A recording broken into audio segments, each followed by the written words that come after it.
Hey, this is Zach Log the Great, and I am here tonight with my friend Nate. Was not a disembodied head. And we are also joined by author and blogger and pastor Frank Luke. Hello.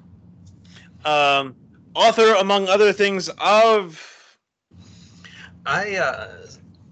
Since we're talking about witches and magic tonight, I'll mention that I have two stories in the Fantastic Schools anthologies, Volume 1 and Volume 3.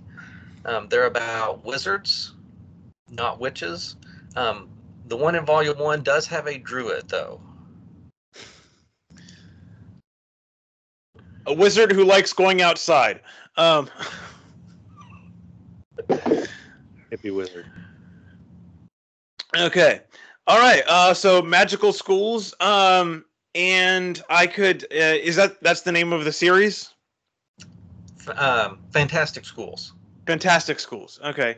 And I could link to that on Amazon, I would assume. Yep. Okay. Yep. So I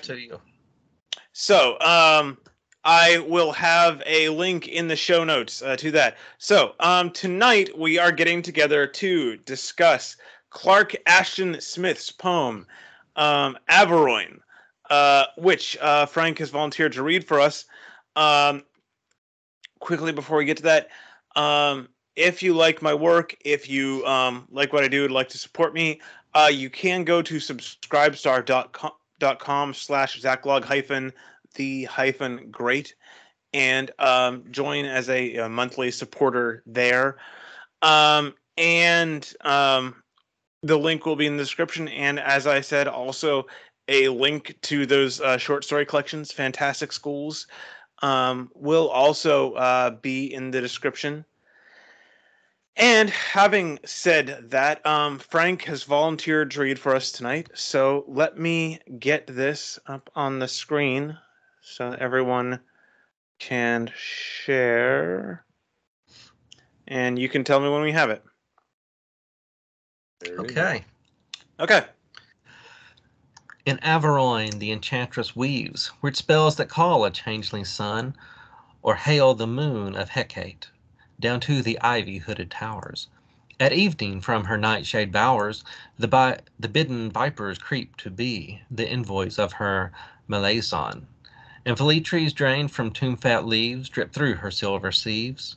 In Averoigne, swart phantoms flown from pestilence moat and stagnant lake glide through the garish festival in torchlit cities far from time, whether for death or birth the chime of changeless bells equivocal clangs forth, while carven satyrs make with mouths of sullen somber stone an ending silent moan.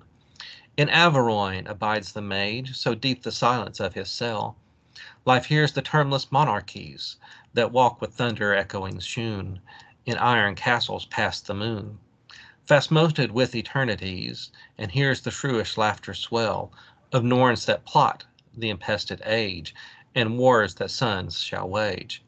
In Averoigne the Lamia sings to lives restored from tombs antique, and lets her coiling tresses fall before a necromantic glass. She sees her vain-drawn lovers pass. Faintly they cry to her, and all the bale they find, the bliss they seek, is echoed in the tarnished strings that tell archaic things.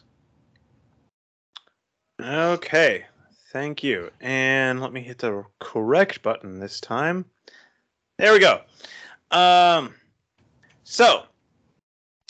Averoigne by Clark Ashton Smith.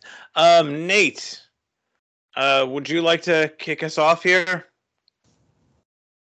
This is on your travel itinerary, right? You have a family vacation there next summer?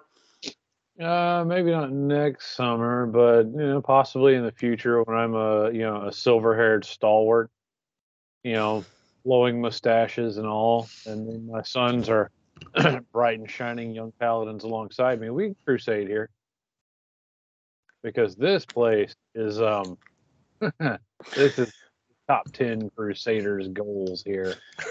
There's a lot of things that need a good holy cruciform sword to go right through them. Uh, so it's a fun place to tell stories about, but not a fun place, not presumably a fun place to live. I will say there's kind of 4 stanzas with 4 different characters here. One of them is as far as I can tell, the mage isn't actually bad. He's locked away from the rest of the world, but there's nothing actually malevolent about him. But it's not ruled, but not apparently ruled by the friendliest people. On the other hand, neither is America, so I'm not saying there aren't things that need to happen here too. So yes, not a place to visit, but a fun place to send Conan or Solomon Kane to. They would have an interesting time. Oh, Solomon Kane would not put away his swords and guns. You feel like, I have so much killing to do. Well, I will say, what is it? The Moon of Skulls or something like that. There's one of them where, like, the mad queen of this, the queen of this vampire city, like, is like, you could sit on this throne beside me and we could rule together for eternity. And he doesn't immediately shoot her down. So, like, it's he is at least a little tempted. So I don't know. Let's see. It has been a while since I recorded this one, but yeah, it's so Averoigne is a setting of created by Clark Ashton Smith, which is apparently a region in fantastic medieval France. Oh crud! I did not mean to do that. That's not helping. Sorry. Computer issues, but anyway, it's fantastic medieval France, and it is, what's the description here? I just saw it. I am look. Oh, there it is. In Smith's fiction, the southern French province is considered the most witch-ridden in the entire country. Now, I don't know how the rest of France is in these stories, so I don't know what it's being compared to. But not fun not a fun place to go unless you have your witch hunters squad ready. Yeah, I'm kind of wondering if there is something about southern France just in reality, because there were several. I remember reading from Catholic history that there were several incidents in southern France, particularly. There was, I think one thing that was kind of stuck out as kind of weird to me is when the Black Death started sweeping across Europe, there was parts of southern France that weren't infected.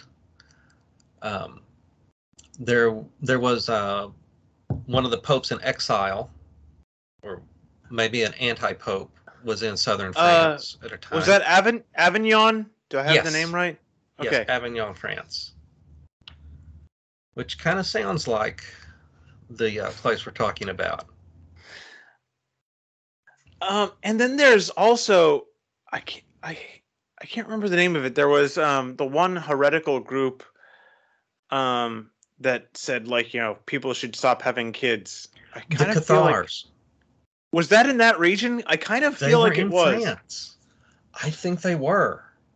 God, they were place. The Cathari, yes. Clearly, the French are the problem. That's just the obvious conclusion. They always have been. All the good ones went. All the good ones left in 1066 and took over England. Yes. Well, those weren't even really Frenchmen. Those were Vikings. They just sort of, camped out in the north of France. Were like, yeah, this is ours now. They'd been there long enough that they considered themselves kind of French. The French magic dirt. No,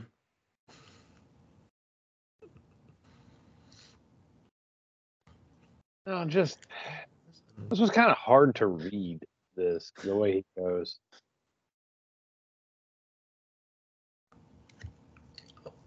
Okay, would you like to elaborate? Just kind of the way it rolls. It rolls like a 3-sided bowling ball. Which is kind of like a it's not a smooth thing, it just has a very funky sort of meter to it. Yeah, I'll agree with that. I'm not in the habit of actually scanning the poems. That's what it's called when you mark out stressed and unstressed and set out the pattern. But yeah, I kind of see I kind of see what you're talking about, and it takes a little while to get the feel of this one and to figure out how these are fitting together. And also it's not weaves sun Hecate towers Hecate towers bowers be. Yeah, it doesn't have it does have it has a rhyme scheme, but it's not one that is super obvious from the beginning. You have to because what is it? It'd be A B C D D. Yeah, and so it kind of the rhyme scheme kind of mirrors within it's A B C D D C B A, and so it goes up and down, which isn't bad, but it's not one that immediately makes itself obvious a sonnet would be A B A B, or two or rhyming couplets, and so. But let's see. I don't know. I'm attracted to ghost stories or kind of psychological horror movies where a lot of it is about the atmosphere, and that's very much what is going on here. There's and there's no actual event in this poem. Nothing is actually happening. He's just telling you this is where we are. Take a look around. It's pretty creepy. And I don't know, what reason it is, but that's something that fascinates me from time to time. Fantastical Detroit. Fantastical Detroit? Yeah, everything's kind of creepy and dark, and then the one guy who's not outright evil still seems kind of shady or is in jail. And I'm like, yeah, this doesn't sound like a place I'd want to end up. Might have been nice at one point, and then all of this happened. Man, Detroit, Averoigne used to be such a nice city until all the witches moved in, and then they elected a witch mayor and drove out the non-witches, and it's all gone downhill since. And property values are in the trash, and there's roaming gangs of demon dogs. They stole my haystack. Can't have nothing in Averoigne. This is why we can't have nice things. Well, they are swart phantoms also, so that might fit. I actually didn't make that connection at first. That's much better. And Lamia, which are snake women. What's I haven't. That's a weird one to me because that's one I haven't. There's imaginary creatures. There's fantastic creatures that show up in all kinds of stories. And unicorns and Pegasi. And actually, Pegasus was actually supposed to be just the name of that one. I don't think he was. Anyway. And then there's ones that there are clearly defined clearly defined creature, but they really don't show up that much. And Lamia is one of those. I only really remember seeing those other than here in Ultima 7 Serpentile, the computer game. Like that's the only other place I've seen those, and I only remember the name of those because I watched a video where a guy was commenting on how they're all over the place here. Yeah, there's something like the Naga, but those are more eastern, and the Naga also the scales come up to the neck, so it's like a human head on a snake's body. So the American version, which is Mark Zuckerberg. It's like consistent, but sort of minor monster. They are a lot of fun. Yeah, I was about to say I'm sure there's a decent entry on these in a D&D monster manual. I mean, she's her own thing. Like Medusa is. Well, actually, she's not the only. I guess they're Medusae. Gorgons. Gorgon is the kind. Medusa is the individual. And I remember that word to save my life. Like if somebody come up here and had a gun to my head, I'd have been like, "As well pull it, buddy." What was Did Perseus slay all of them or kill all of them, or was it just Medusa? Just Medusa. Okay. Because he had to flee from the others. They woke up too soon. And I don't know whether she was the only one that had the that would petrify. I don't. They all did. I feel like I need to read those stories again sometime soon. I don't know if I have. Would that be in Bullfinch's mythology? Probably. Do I have that? Okay. I have Aesop's Fables up there. Okay, anyway, we're getting way off topic, which is something we never do on this show. Never off topic. So anyway, to get back to the poem.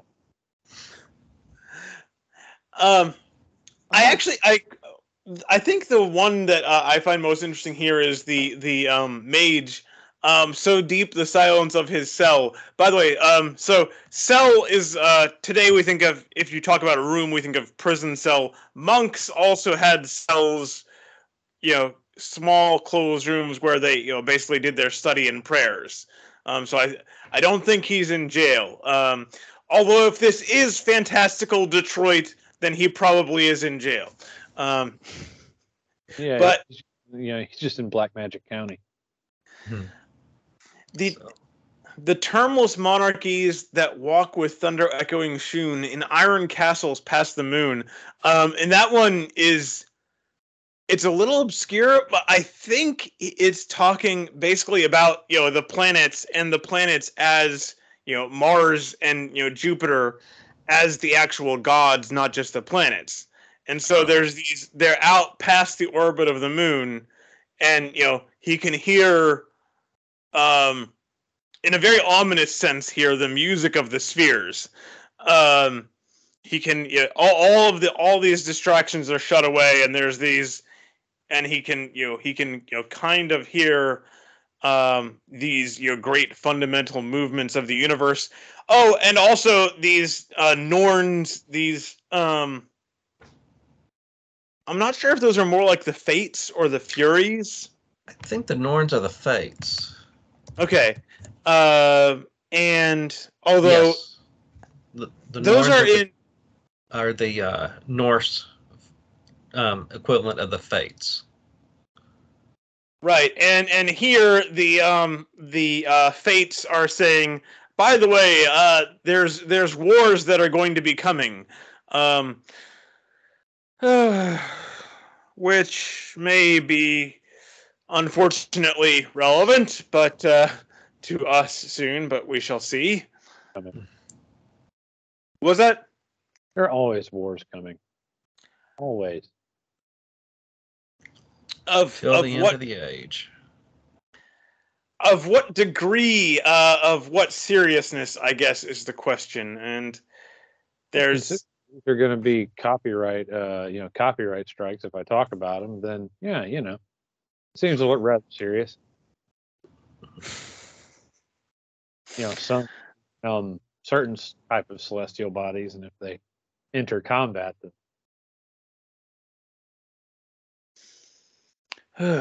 what was a Star Wars. I don't think mentioning that gets you copyright strikes unless we start clipping them, and even there, well, I don't know. I've never done anything that puts me to that anyone's gonna on my channel that anyone's gonna pick on me for that. I have had one video, possibly two, taken down, but those are because I express unapproved opinions, which is a different thing entirely.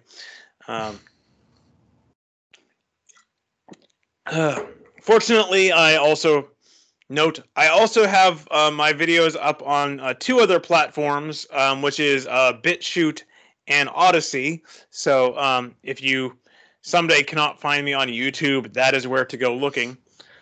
Anyway, I read stuff like this, and I'm always just like, why do we need the grim darkness? I mean, a setting doesn't have to be the world, but this just seems like it would be so dreary. It's like everything has got sort of a blue filter on it, and the saturations turn way down, and it's terrible. Yeah. And then Conan kicks down the door and comes in, with his enormous sword and starts, slashing the heck out of everything. And the Lamia loses her head, and the Enchantress, And you have to get the word thews in somewhere, since this is Conan. He comes in with his big sword and rippling thews, and he's very enthusiastic about it. Just be careful, or we're gonna start to get into Griner territory. Frank, are you familiar with that one? That's like the worst fantasy sword and sorcery book ever written. The Eye of Argon. By Jim Thice. We need to do an episode of this where we take turns doing the Eye of Argon. We did do. Can we? We didn't finish it. You, me, and Chris did one, but we didn't get to finish it. Has that ever been posted? Yeah, it's yes. I can reattack. Yes. I'll see if Chris would be up sometime for joining together and getting together on that one. It's actually kind of funny because the story actually stops midstream, and it's actually just starting to be wait, this might actually turn into a decent story at this point. Right when it just cuts off. Then it doesn't. Yeah, that's one of those stories I feel bad about, because I read it and I was laughing so hard about it, and then I read that the author never wrote anything else because he was so ridiculed. Oh, but it's just flat terrible. Well, it's if I understand correctly, he was also 16, and I don't know how much better anything I did would have been at 16. So yeah, I do recall my first attempts at fiction when I was 14 to 16, and they were bad. I will admit that. I don't know if they got that bad, but there are reasons that I burned them. I can say with confidence that the stories I wrote when I was that age never had somebody reaching into their belt and finding their tool. I also never described in just joint by joint detail pulling a rat into its constituent components. Does he use the rat pelvis as a? Yes, he uses the rat pelvis as a knife. Well, as a weapon, at least. Yeah, he managed to kill a dude with it. No, I mean, I had one story where like I went into painstaking detail about dudes getting cut in half or impaled or whatever, just to be like shock value. But I had all the do the bandits real dirty.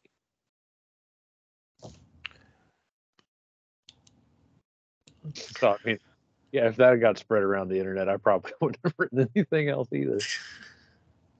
That said, I don't have any published stories, so. It's what is it? It's actually one thing that impresses me about Alexander Pope. There's a poem of his I've already recorded. I think it's Ode on Solitude, something like that.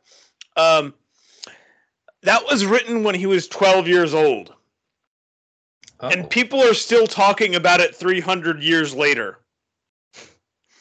Good for him. Wow. That is. Yeah. It's like, I mean, I wrote some things when I was 12, but like, if nothing else, like just that, like puts you in the realm of, absolute genius of writing something at that age that is still remembered. So yeah. When I was reading Averoigne, I really kept thinking about Nathaniel Hawthorne and young Goodman Brown. He's what? Oh, I'm actually I know of that one, but I'm not sure if I've ever actually read it. Go ahead. Young Goodman Brown is the story of he's young. His last name is Goodman. Brown. Yeah, he's Goodman. That's his job or his title. And as he's walking through the woods, I believe he's approached by someone, and young Goodman Brown is very religious, very devout. And he realizes that he's walking with the devil. And in their journey, he discovers that all the people in his town that have this, good, devout look about them are actually witches and devil worshippers in disguise. And so young Goodman Brown... He was in D.C.? Massachusetts, I believe it was. Oh. And then he has to, when he's going back to the village, he has to decide if he's going to remain with his neighbors that he's known for years, or if he's going to, to leave. And I think kind of the implication is if he stays, he's going to be drawn in himself. It's been a while since I read it, so I may be getting some things wrong, but the broad strokes of that are there. Well, yeah, and so it, relating to this one, that might be someone realizing, wow, this place is really a lot worse than I had realized. There's a lot of things going on here that I hadn't noticed before. Well, it's another thing in this one, in the last stanza, the Lamia and her vein-drawn lovers and basically the people that she feeds upon, all the bale they find, the bliss they seek, is echoed in the tarnished strings that tell archaic things. And she's playing this song, and it's giving these wonderful promises. Oh, I'll give you all these things, and then they trust these promises, and all they find is misery. And it's like, well, yeah, that actually sounds kind of familiar. I know how that can work. It's just, do this and you'll have all these, wonderful, benefits. And, well, it's, what's another picture? Edmund in The Lion, the Witch, and the Wardrobe. Just, betray your brothers and sisters, and, you'll have, and you'll come to my castle and you'll rule beside me and you'll have all the Turkish light. And, he gets there.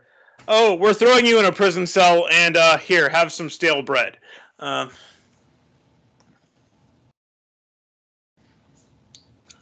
I mean, that is what evil do. I'm going to make you a promise I have no intention of keeping. So yeah, sure, I can promise you anything. And even if you get it, it's going to be done in such a way that you can't enjoy it. I'm trying to remember. Owen Benjamin talked about various people, yeah, and the deal they make and what they actually get out of it. I can't remember the. I wish I could remember the details of that because he covered that pretty well.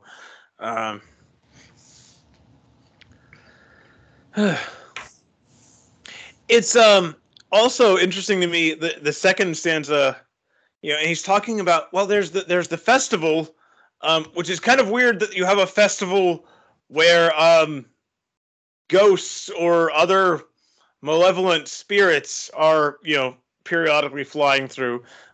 You would think that would interrupt things. I guess they're used to them by this point. But then whether for death or birth, the chime of changeless bells equivocal clangs forth. And it's like you have the city bells and they're ringing. And it's like, and then you ring the city bells, to celebrate a birth and a christening, and you also ring the church bells for a funeral, and it's like kind of, which am I hearing this time? I don't really know.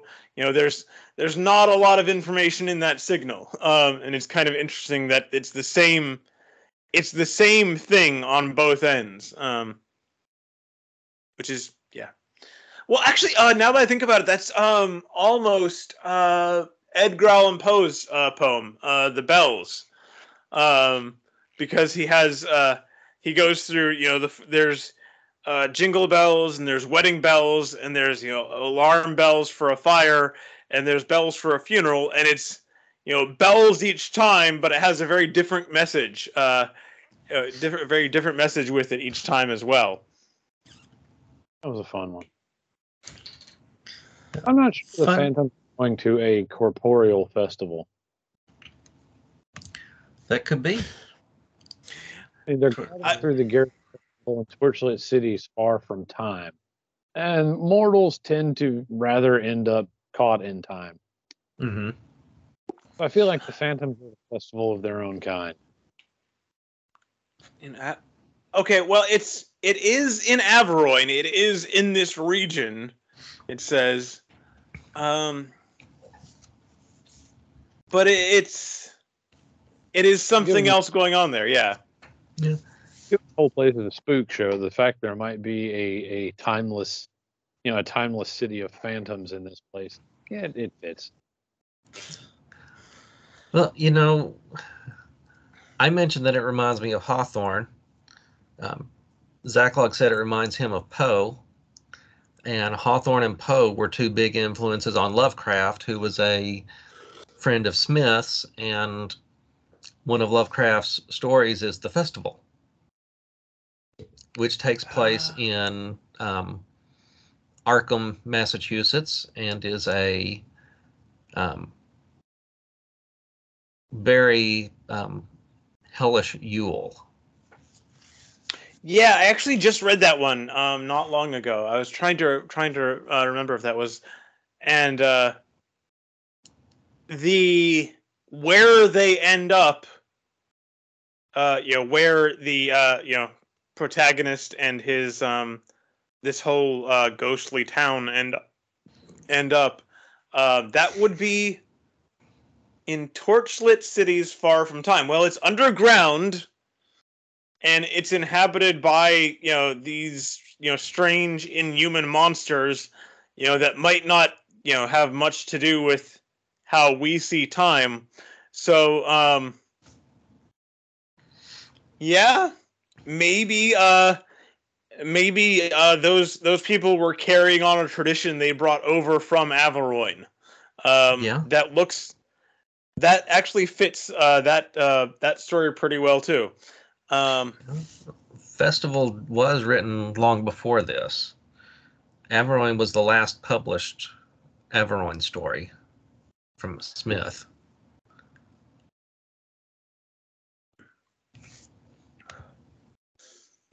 Let's see, do I have...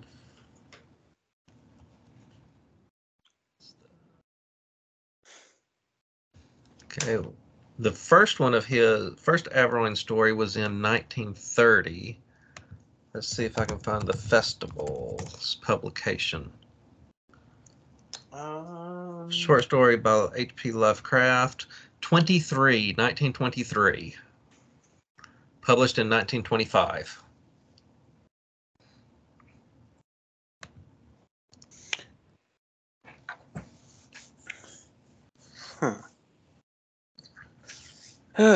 Another.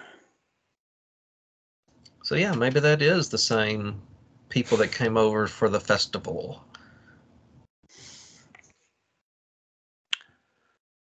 Okay. Well, a little shorter than usual, but I think I've covered most of the things I wanted to say here. Nate, how about you? What else did you, other than this is an excellent place to send Conan or Solomon Kane? You send like King Arthur and the boys down here. What else? Do we have a paladin? Paladins, calling all paladins. Good. No, I really don't have much to say other than what a remarkably unpleasant place. Hey, by design, so I mean, good job, but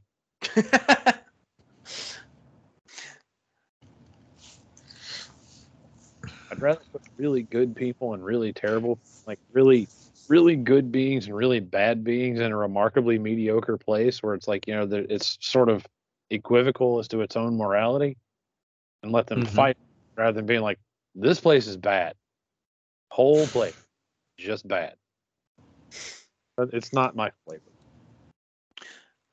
Frank, how about you? Any last thoughts you wanted to cover here?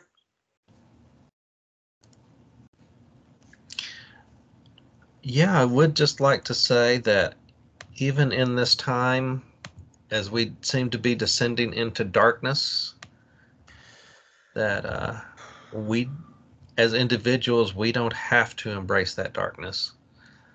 We can turn and embrace the light and pursue He who is good and true and beautiful. Yeah. And you know, if you were to make Averoigne, if Averoigne were a real place, a Christian going in there at God's command, now a Christian shouldn't go there just because he thinks it sounds like a cool idea, because that would fall under tempting God. But a Christian going there because that's where God told him to be, would have nothing to fear. Not to say that bad things couldn't happen to him, but if he is doing what he ought to, then on the whole, God's will come out of it. Okay. Well, then, thank you both for joining us tonight. Thank everyone for watching. I hope you found this an interesting talk, and God be with you. Also, Amen.